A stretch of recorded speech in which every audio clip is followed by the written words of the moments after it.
dan dari apa yang diusahakan oleh tangan mereka, yakni tanaman yang ditanam dan disemaikan oleh mereka sendiri. Pada hakikatnya penumbuhan tanaman itu merupakan rahmat Allah bagi mereka, bukan karena usaha, kesungguhan, daya, dan kekuatan mereka. Kemudian Allah Ta'ala berfirman, Maha Suci Tuhan yang telah menciptakan pasangan-pasangan semuanya, baik dari apa yang ditumbuhkan oleh bumi, berupa palawija, buah-buahan, dan tanaman lain, dan dari diri mereka, dengan menjadikan mereka terdiri atas laki-laki dan perempuan, maupun dari apa yang tidak mereka ketahui, yaitu aneka makhluk yang demikian banyak dan tidak diketahui. Penggalan ini seperti firman Allah Ta'ala, dan segala sesuatu kami ciptakan berpasang-pasangan supaya kamu mengingat akan kebesaran Allah. Surat Az-Zariyat, ayat 49. Dan suatu tanda kekuasaan bagi mereka adalah malam. Kami tinggalkan siang dari malam itu, maka dengan serta-merta mereka berada dalam kegelapan, ayat 37. Dan matahari berjalan pada tempat diamnya. Demikianlah ketetapan yang Maha Perkasa lagi Maha Mengetahui, ayat 38. Dan telah kami tetapkan bagi bulan manzilah-manzilah sehingga kembalilah ia seperti bentuk tandan yang tua, ayat 39. Tidaklah mungkin bagi matahari mendapatkan bulan dan malam pun tidak dapat mendahului siang. Dan masing-masing beredar pada garis edarnya, ayat 40. Allah Ta'ala berfirman, dan suatu dalil bagi mereka yang menunjukkan kepada kekuasaan Allah Ta'ala yang besar ialah penciptaan malam dan siang secara silih berganti, gelap dan terang, datang dan pergi. Hal ini sebagaimana firman Allah Ta'ala, Dia menutupkan malam kepada siang yang mengikutinya dengan cepat, surat Al-A'raf, ayat 54. Karena itu, dalam surah ini Allah berfirman, dan suatu tanda kekuasaan bagi mereka adalah malam. Kami tinggalkan siang dari malam itu, yakni kami memutuskan siang dari malam hingga siang lenyap, lalu datang malam. Maka dengan serta-merta mereka berada dalam kegelapan. Hal ini sebagaimana dikatakan dalam hadis, jika malam datang dari sini dan siang pulang dari sini serta matahari pun telah tenggelam, maka berbukalah orang yang berpuasa.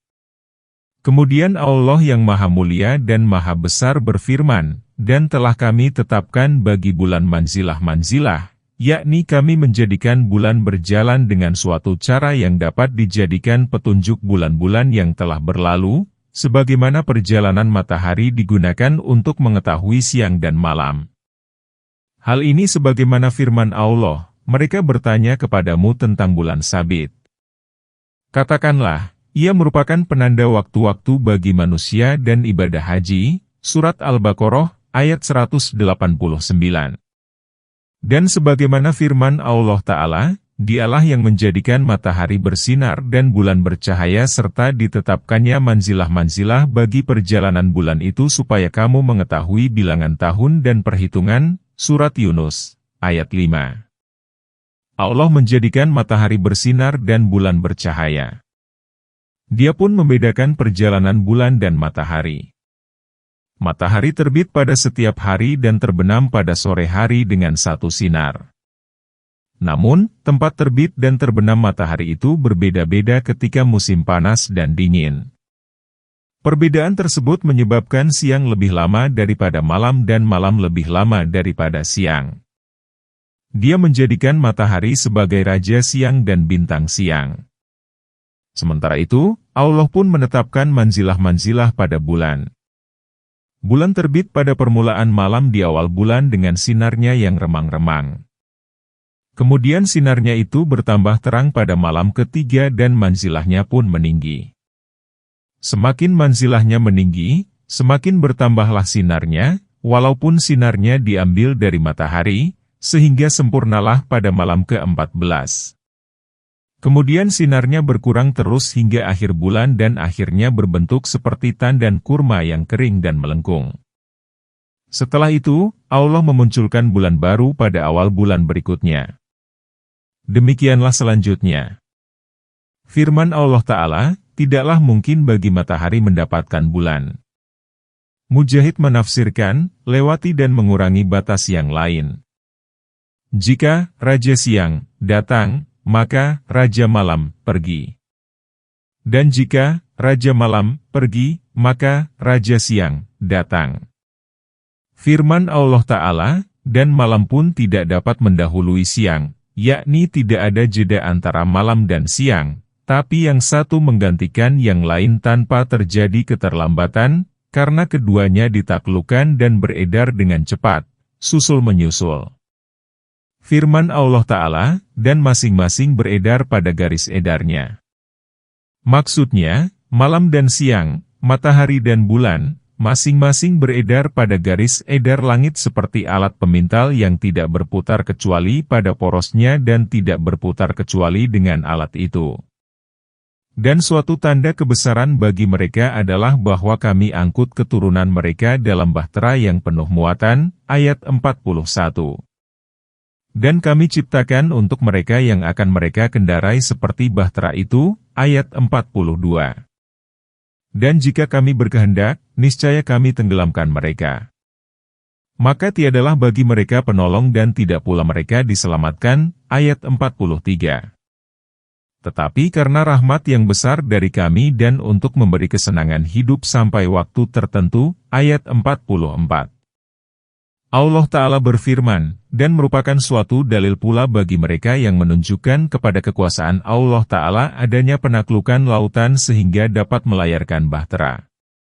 Di antara bahtera itu bahkan yang pertama adalah bahtera Nuh yang digunakan Allah untuk menyelamatkan Nuh bersama kaum mukmin lainnya yang tidak ada lagi keturunan Adam di muka bumi selain mereka. Karena itu, Allah Ta'ala berfirman, dan suatu tanda kebesaran bagi mereka adalah bahwa kami angkut keturunan mereka, yaitu keturunan manusia berupa nenek moyang mereka, dalam bahtera yang penuh muatan, yakni di dalam perahu yang dipenuhi dengan harta benda dan binatang-binatang yang berpasangan yang diperintahkan oleh Allah untuk diangkut. Ad-Dahak dan Ibnu Zaid berkata, yang dimaksud perahu di sini adalah perahu Nuh.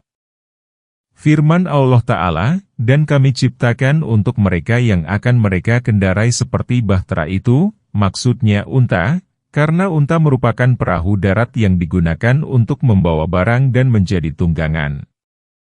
Demikian pula dengan binatang ternak lainnya. Ibnu Abbas berkata, yang dimaksud perahu di sini ialah perahu-perahu yang dibuat dengan mencontoh perahu Nuh. Firman Allah Ta'ala, dan jika kami berkehendak, niscaya kami tenggelamkan mereka, yaitu orang-orang yang ada di dalam bahtera, maka tiadalah bagi mereka penolong dan tidak pula mereka diselamatkan dari musibah yang menimpa mereka, tetapi karena rahmat yang besar dari kami. Yakni, mereka tidak diselamatkan kecuali karena rahmat dari kami. Karena itu, Allah Ta'ala berfirman, dan untuk memberi kesenangan hidup sampai waktu tertentu, yakni hingga batas waktu yang telah ditentukan pada sisi Allah. Dan apabila dikatakan kepada mereka, takutlah kamu akan siksa yang di hadapanmu dan siksa yang akan datang agar kamu mendapat rahmat. Ayat 45. Dan sekali-kali tidak datang kepada mereka salah satu tanda kekuasaan Tuhan mereka melainkan mereka senantiasa berpaling darinya. Ayat 46. Dan apabila dikatakan kepada mereka, infakkanlah sebagian rezeki yang diberikan Allah kepadamu, maka orang-orang kafir itu berkata kepada orang-orang yang beriman, apakah kami akan memberi makan kepada orang-orang yang jika Allah menghendaki tentulah Dia akan memberinya makan? Tiadalah kamu melainkan dalam kesesatan yang nyata. Ayat 47. Allah Ta'ala memberitahukan kekokohan kaum musyrik dalam kesesatan dan penyimpangan mereka. Maka Dia berfirman, dan apabila dikatakan kepada mereka, takutlah kamu akan siksa yang di hadapanmu dan siksa yang akan datang, yakni takutlah terhadap dosa-dosa yang kamu lakukan dan azab yang akan kamu terima karenanya pada hari kiamat, agar kamu, dengan harapan Allah akan mengampuni dosamu karena ketakwaanmu itu dan mendapat rahmat. Lalu kamu merasa aman dari azabnya. Tetapi, mereka berpaling dari ketakwaan itu. Karena itu, Allah Ta'ala berfirman, dan sekali-kali tidak datang kepada mereka salah satu tanda kekuasaan Tuhan mereka, yang menunjukkan kepada kebenaran perkara yang dibawa oleh para rasul dari sisi Tuhan mereka, melainkan mereka senantiasa berpaling darinya, yakni tidak menerima dan memanfaatkan apa yang dibawa oleh para rasul itu. Dan apabila dikatakan kepada mereka, infakkanlah sebagian rezeki yang diberikan Allah kepadamu, itu kepada fakir miskin dan kaum muslim yang membutuhkannya, maka orang-orang kafir itu berkata kepada orang-orang yang beriman, yang miskin.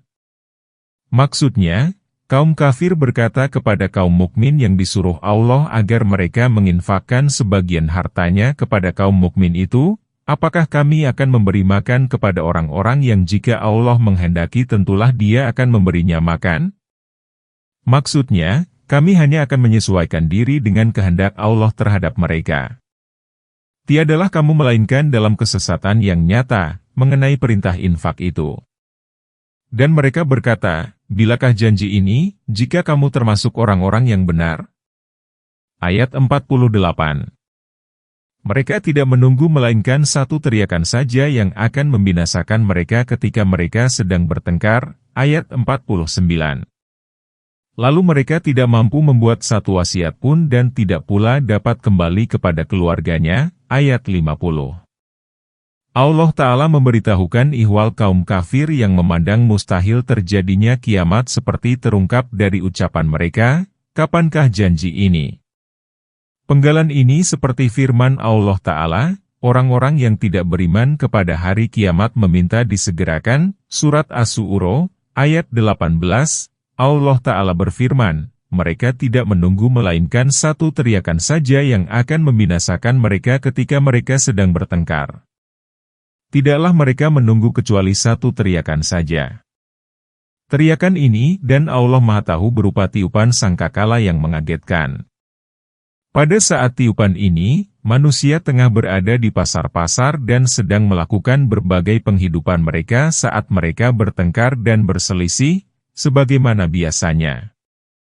Pada saat mereka demikian, tiba-tiba Allah menyuruh Israfil. Kemudian dia meniup sangkakala satu kali dengan panjang. Maka tidak ada seorang pun di muka bumi melainkan dia menyimaknya dan menundukkan kepalanya sehingga leher belakangnya menghadap ke langit. Hal ini supaya mereka lebih dapat mendengar suara dari langit. Kemudian semua jenis manusia yang ada digiring ke mahsyar dengan api yang mengepung mereka. Karena itu, Allah Ta'ala berfirman, lalu mereka tidak mampu membuat satu wasiat pun, atas apa yang mereka miliki. Kondisinya terlalu mencekam untuk sempat berwasiat.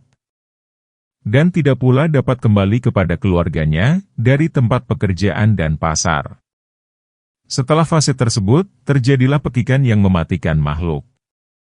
Setelah itu, dilakukanlah tiupan pembangkitan. Dan ditiuplah sangkakala. Maka tiba-tiba mereka keluar dengan segera dari kuburnya menuju kepada Tuhan mereka. Ayat 51. Mereka berkata, aduhai celakalah kami. Siapakah yang membangkitkan kami dari tempat tidur kami? Inilah yang dijanjikan oleh Yang Maha Pemurah dan benarlah para rasul itu. Ayat 52. Teriakan itu hanya sekali saja. Maka tiba-tiba mereka semua dikumpulkan kepada kami. Ayat 53. Maka, pada hari itu seseorang tidak akan dirugikan sedikit pun dan kamu tidak dibalas melainkan dengan apa yang telah kamu kerjakan. Ayat 54.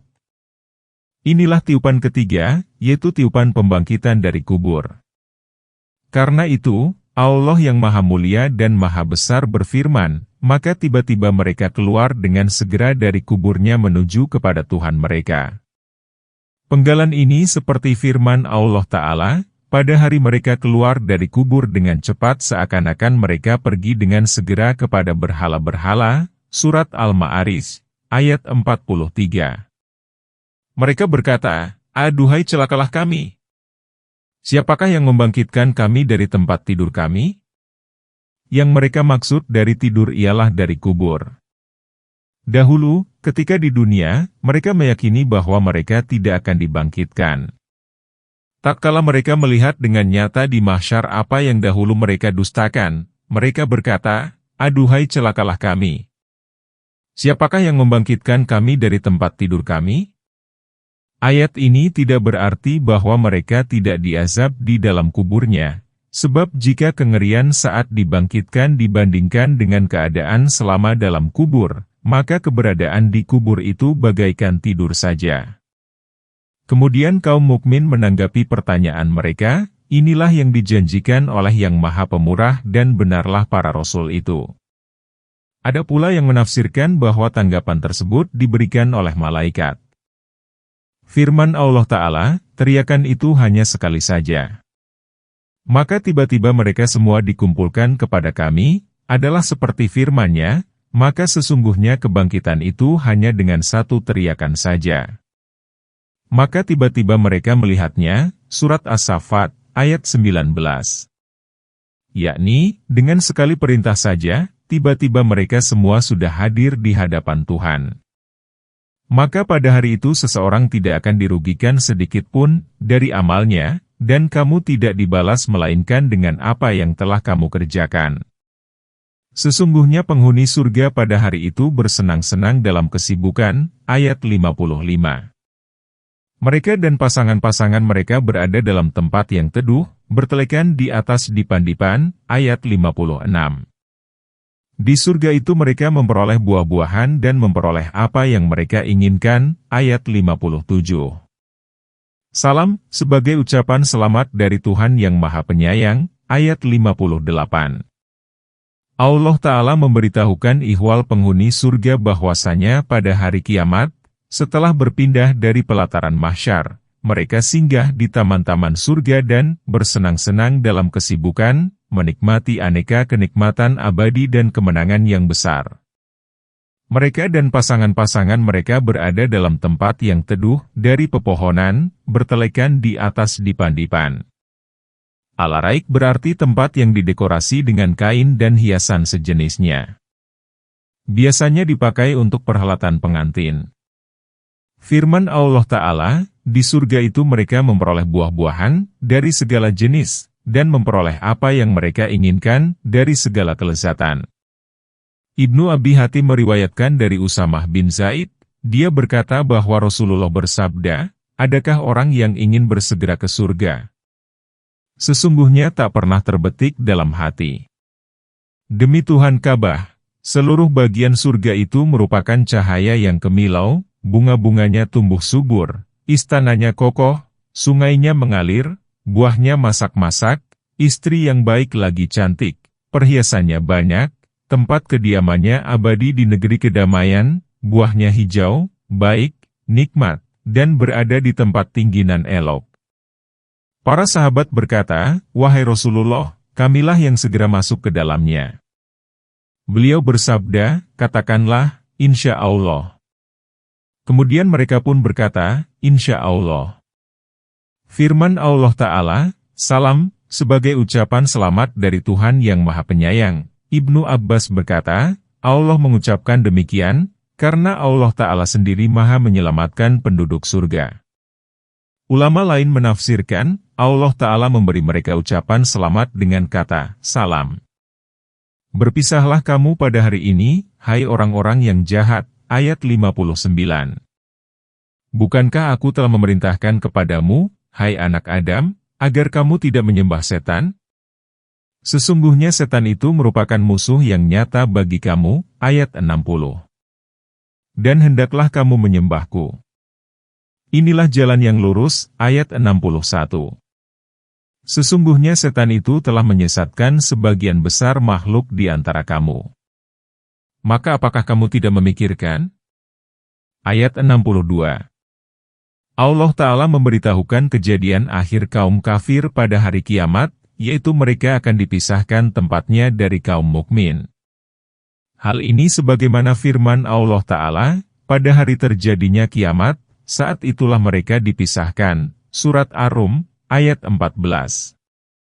Firman Allah Ta'ala, bukankah aku telah memerintahkan kepadamu, hai anak Adam, agar kamu tidak menyembah setan? Sesungguhnya setan itu merupakan musuh yang nyata bagi kamu. Ayat ini merupakan celaan dari Allah Ta'ala bagi anak Adam yang kafir. Mereka menaati setan, padahal setan itu merupakan musuh yang nyata bagi mereka. Mereka mendurhakai Ar-Rahman, padahal dialah yang telah menciptakan dan memberi rezeki kepada mereka. Karena itu, Allah Ta'ala berfirman, dan hendaklah kamu menyembahku. Inilah jalan yang lurus. Yakni, sesungguhnya aku telah menyuruhmu, ketika di dunia, supaya mendurhakai setan dan menyembahku. Inilah jalan yang lurus. Kemudian kamu menyalahi perintahku dan menaati setan.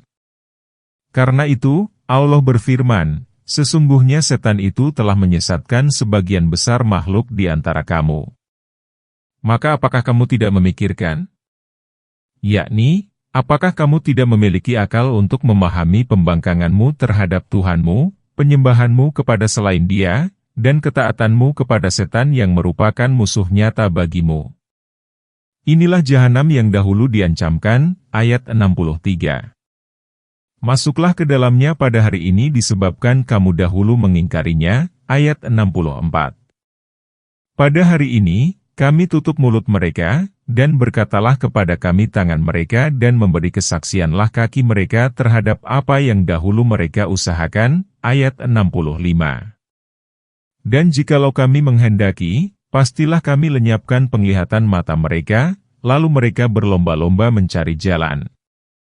Maka bagaimana mungkin mereka dapat melihat, ayat 66.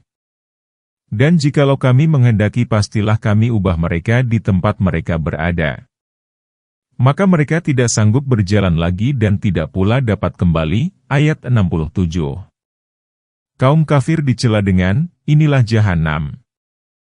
Dahulu kamu mendustakan para rasul yang memberitahukan keberadaannya, yang dahulu kamu diancam dengannya. Sekarang, rasakanlah azab dan panasnya sebagai balasan atas kekafiran dan pendustaanmu. Bagaimana menurutmu mengenai siksanya? Bukankah seperti telah dijelaskan dahulu? Masuklah ke dalamnya pada hari ini disebabkan kamu dahulu mengingkarinya.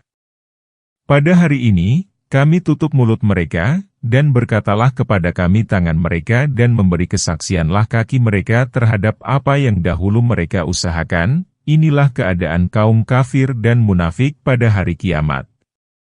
Karena mereka mengingkari dosa yang dilakukannya ketika di dunia, maka Allah mengunci mulut mereka, dan anggota badanlah yang akan melaporkan perbuatannya sendiri. Firman Allah Ta'ala, dan jikalau kami menghendaki, pastilah kami lenyapkan penglihatan mata mereka, lalu mereka berlomba-lomba mencari jalan. Maka bagaimana mungkin mereka dapat melihat? Ibnu Abbas menafsirkan, jika kami berkehendak, niscaya kami menyesatkan mereka dari hidayah. Jika demikian, bagaimana mungkin mereka mendapat petunjuk?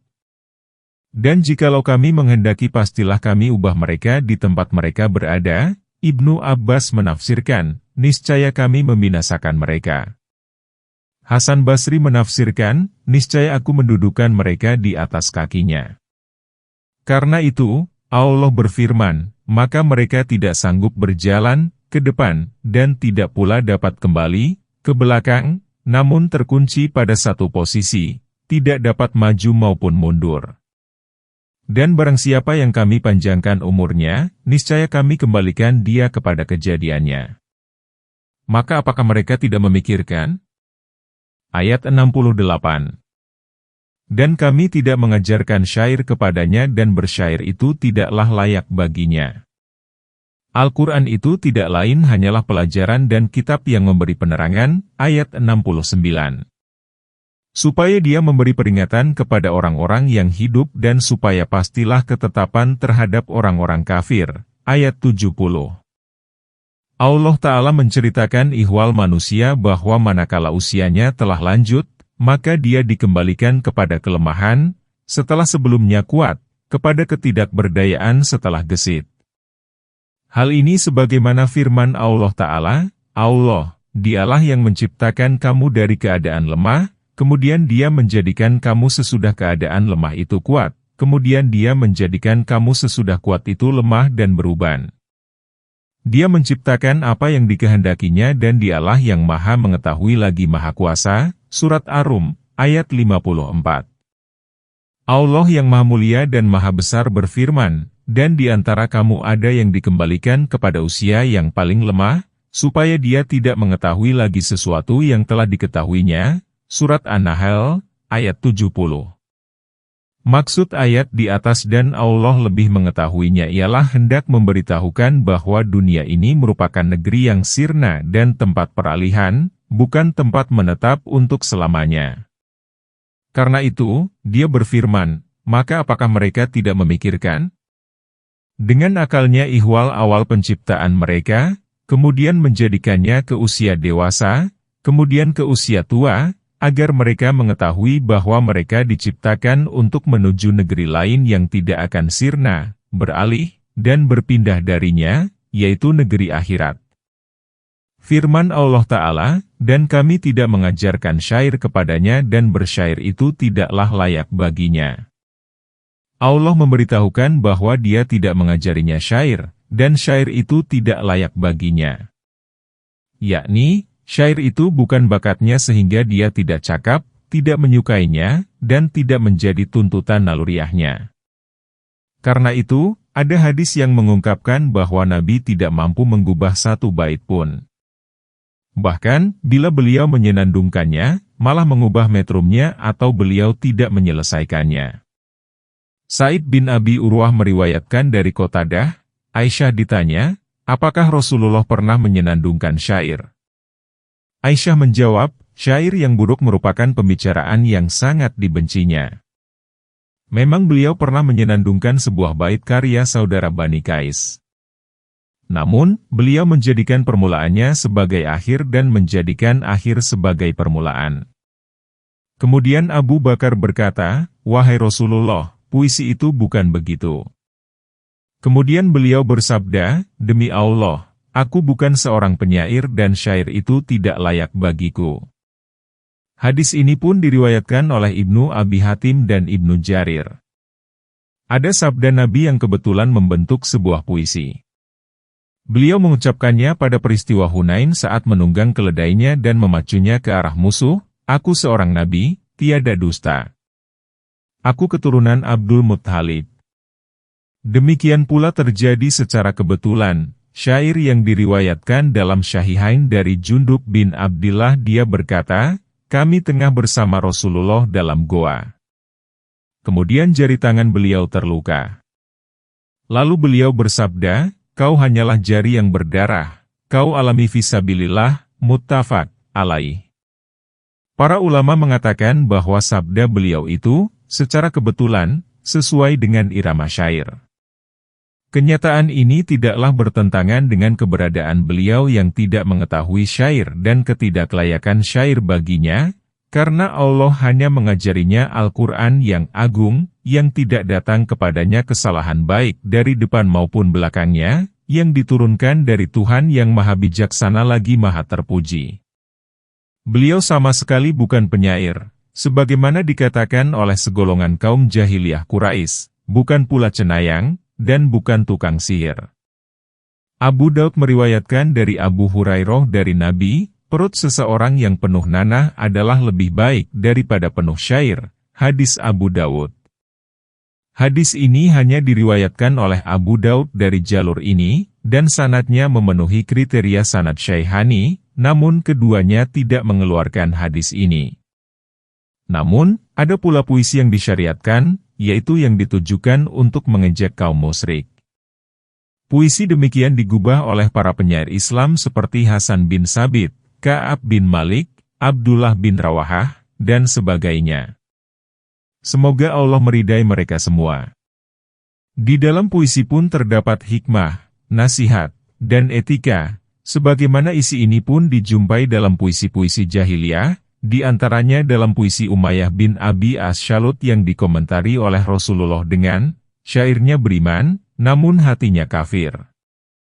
Abu Daud meriwayatkan dari hadis Ubay bin Ka'ab, Buraidah bin Al-Kashab, dan Abdullah bin Abbas bahwasanya Rasulullah bersabda, dalam sebagian uraian itu ada pesona dan dalam sebagian syair itu ada hikmah. Hadis Abu Daud. Karena itu, Allah Ta'ala berfirman, dan kami tidak mengajarkan syair kepadanya dan bersyair itu tidak layak baginya, yakni tidak pantas.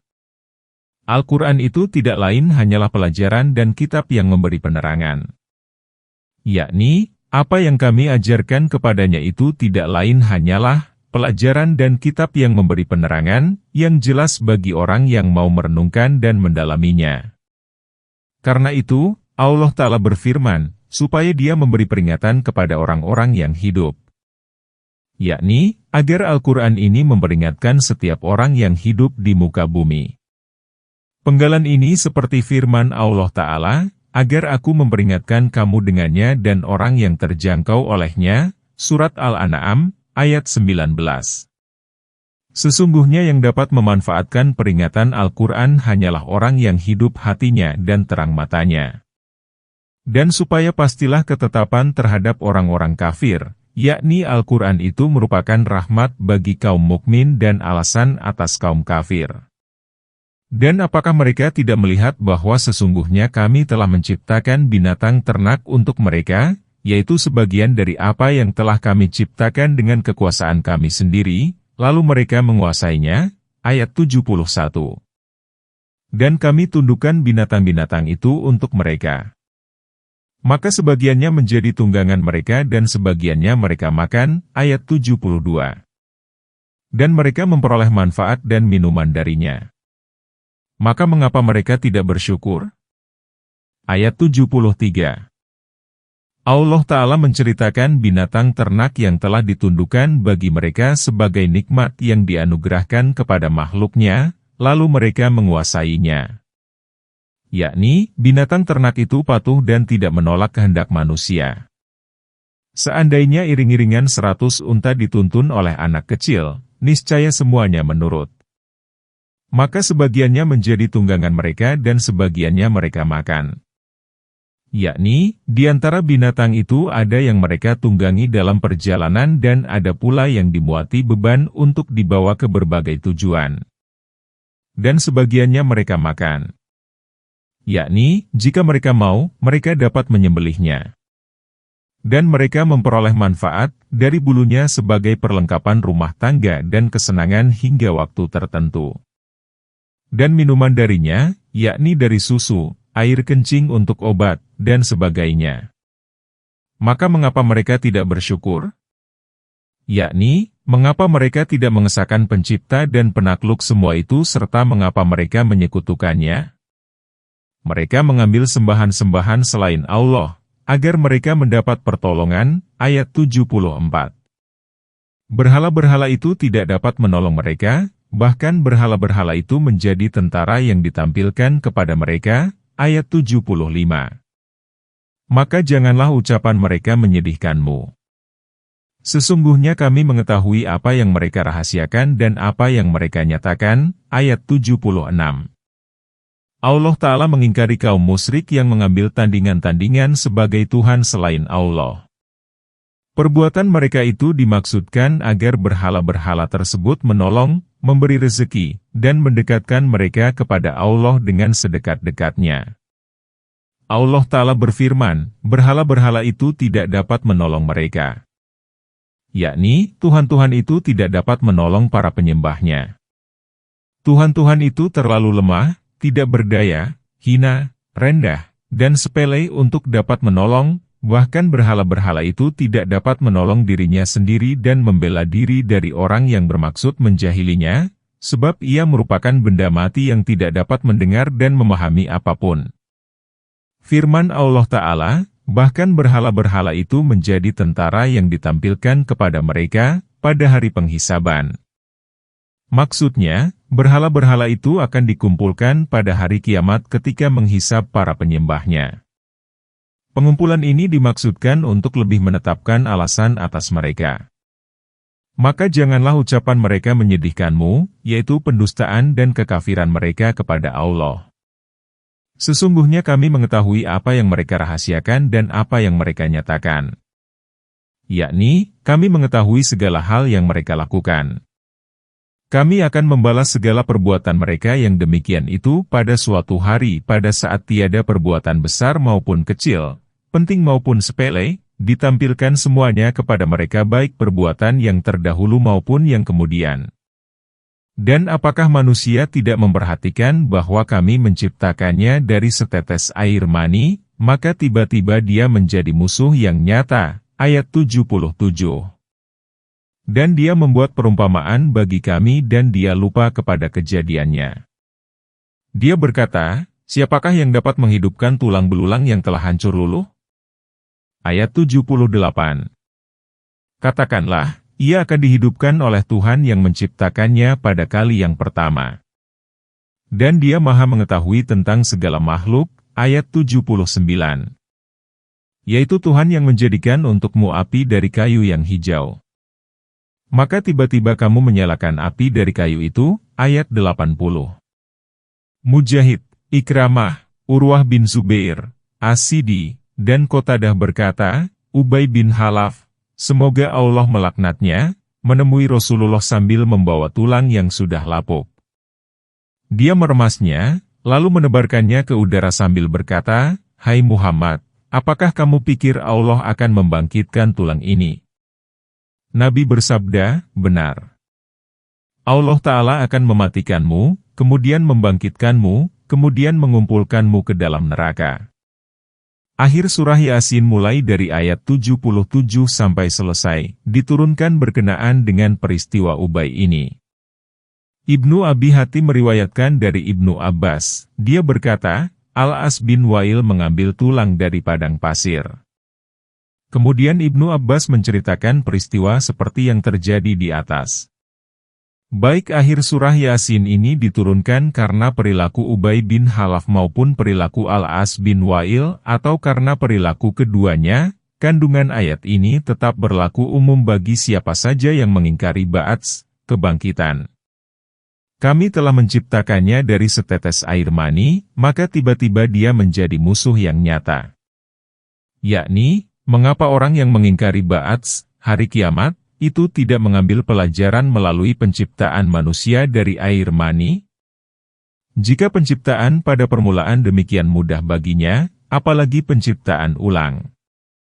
Hal ini sebagaimana firman Allah Ta'ala, bukankah kami menciptakan kamu dari air yang hina, lalu kami meletakkannya dalam tempat yang kokoh hingga waktu yang ditentukan, Surat Al-Mursalat, ayat 20-22, jadi, Zat yang menciptakan manusia dari air mani yang hina seperti ini tentulah berkuasa pula untuk membangkitkannya setelah mati. Firman Allah Ta'ala, dan dia membuat perumpamaan bagi kami dan dia lupa kepada kejadiannya. Dia berkata, siapakah yang dapat menghidupkan tulang belulang yang telah hancur luluh? Orang kafir memandang mustahil penciptaan ulang atas jasad dan tulang yang hancur luluh yang dilakukan Allah yang memiliki kekuasaan besar, pencipta langit dan bumi. Sementara itu, dia melupakan proses penciptaan dirinya sendiri. Allah telah menciptakannya dari tiada menjadi ada. Seharusnya dia menyadari, melalui kejadian dirinya itu, bahwa penciptaan dirinya itulah yang seharusnya dianggap lebih mustahil. Karena itu, Allah Ta'ala berfirman, katakanlah, ia akan dihidupkan oleh Tuhan yang menciptakannya pada kali yang pertama. Dan dia maha mengetahui tentang segala makhluk. Dia mengetahui tulang belulang yang ada di berbagai wilayah dan penjuru bumi, kemana tulang itu pergi dan berserakan serta tercerai-berai. Firman Allah Ta'ala, yaitu Tuhan yang menjadikan untukmu api dari kayu yang hijau. Maka tiba-tiba kamu menyalakan api dari kayu itu. Maksudnya, Zat yang menciptakan pohon ini pada pertama kalinya dari air hingga ia menjadi hijau, rimbun, berbuah, dan matang. Kemudian dia mengembalikannya hingga menjadi kayu bakar yang kering dan dapat dipakai menyalakan api, adalah berkuasa pula untuk menciptakan segala sesuatu yang dikehendakinya tanpa dapat menolak kehendaknya. Dan tidakkah Tuhan yang menciptakan langit dan bumi itu berkuasa menciptakan yang serupa dengan itu? Benar, dia berkuasa. Dan dialah yang maha pencipta lagi maha mengetahui, ayat 81. Sesungguhnya keadaannya apabila dia menghendaki sesuatu hanyalah berkata kepadanya, jadilah. Maka terjadilah ia, ayat 82. Maka Maha Suci yang di tangannya kekuasaan atas segala sesuatu dan kepadanyalah kamu dikembalikan. Ayat 83. Allah Ta'ala memberitahukan dan mengingatkan manusia akan kekuasaannya dalam menciptakan 7 petala langit dan 7 petala bumi berikut segala isinya dan apa yang ada di antara keduanya. Dia pun mengarahkan manusia agar mengambil dalil, melalui penciptaan semua perkara di atas, yang menunjukkan kepada adanya penciptaan ulang. Hal ini sebagaimana firman Allah Ta'ala, sesungguhnya penciptaan langit dan bumi itu adalah lebih besar daripada penciptaan manusia, Surat Al-Mu'min, ayat 57. Sedangkan dalam surah ini Allah yang Maha Mulia dan Maha Besar berfirman, dan tidakkah Tuhan yang menciptakan langit dan bumi itu berkuasa menciptakan yang serupa dengan itu? Yakni, seperti manusia, lalu Dia mengembalikan mereka seperti pada pertama kalinya. Benar, Dia berkuasa. Dan Dialah yang Maha Pencipta lagi Maha Mengetahui. Yakni, Dia hanya memerintahkan kepada sesuatu dengan sekali perintah, jadilah, maka ia pun menjadi, tanpa perlu diulang atau ditegaskan. Imam Ahmad meriwayatkan dari Abu Dzar bahwa Rasulullah bersabda, Allah Ta'ala berfirman, hai hamba-hambaku, semua kamu berdosa kecuali orang yang aku ampuni. Karena itu, memohon ampunlah kepadaku, niscaya aku mengampunimu. Semua kamu adalah miskin kecuali orang yang aku cukupkan. Sesungguhnya aku Maha Dermawan, Maha Mulia, dan Maha Kaya. Aku melakukan apa yang aku kehendaki. Pemberianku hanya dengan titah dan azabku pun dengan titah pula. Jika aku menghendaki sesuatu, maka aku hanya mengatakan kepadanya, jadilah, maka ia pun menjadi. Hadis Ahmad. Firman Allah Ta'ala, maka Maha Suci yang di tangannya kekuasaan atas segala sesuatu dan kepadanyalah kamu dikembalikan. Yakni, Maha Bersih, Maha Suci, dan Maha Jauh dari keburukan, Zat yang Maha Hidup, yang Maha Mengurus, yang di tangannya kunci-kunci langit dan bumi dan kepadanyalah seluruh perkara dikembalikan, banyak kepunyaan Dialah hak untuk mencipta dan memerintah, kepadanyalah hamba-hamba itu dikembalikan pada hari kebangkitan, lalu setiap pelaku dibalas sesuai dengan perilakunya. Dialah yang Maha Adil, Maha Memberi nikmat, dan Maha Memberi karunia. Maksud firman Allah Ta'ala, maka Maha Suci yang di tangannya kekuasaan atas segala sesuatu, adalah seperti firman Allah Ta'ala, katakanlah, siapakah yang di tangannya kekuasaan atas segala sesuatu? Surat Al-Mu'minun, ayat 88. Dan seperti firman Allah, Maha Suci Zat yang di tangannya segala kekuasaan, Surat Al-Muluk, ayat 1. Al-Muluk dan Al-Malakut bermakna satu, seperti halnya Rahmat dan Rahmut, Rahbah dan Rahabut, Jabar dan Jabarut. Di antara manusia ada yang beranggapan bahwa Al-Muluk merupakan alam jasad dan Al-Malakut merupakan alam arwah. Yang benar ialah pendapat yang pertama, yang menyamakan makna kedua kata itu, dan pendapat inilah yang dipegang oleh mayoritas mufasir dan ulama lainnya. Abu Daud meriwayatkan dari Auf bin Malik al-Asy'ari. Pada suatu malam aku sholat bersama Rasulullah. Beliau membaca surah Al-Baqarah. Tidaklah beliau membaca ayat tentang rahmat melainkan berhenti dan memohon. Dan tidaklah beliau membaca ayat tentang azab melainkan beliau berhenti lalu meminta perlindungan. Kemudian beliau ruku selama beliau berdiri.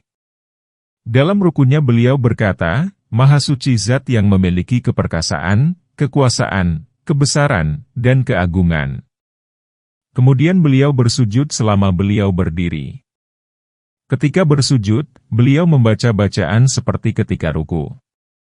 Kemudian beliau berdiri dan membaca surah Ali Imran. Kemudian beliau membaca surah-surah lainnya, hadis Tirmidzi. Hadis ini pun diriwayatkan oleh Tirmidzi dalam As-Syama'il dan oleh An-Nasai dari hadis Muawiyah bin Shalih. Demikianlah ringkasan tafsir surah Yasin. Kepunyaan Allah lah segala puja dan karunia. Selesai kitab ketiga, kita menuju kitab keempat.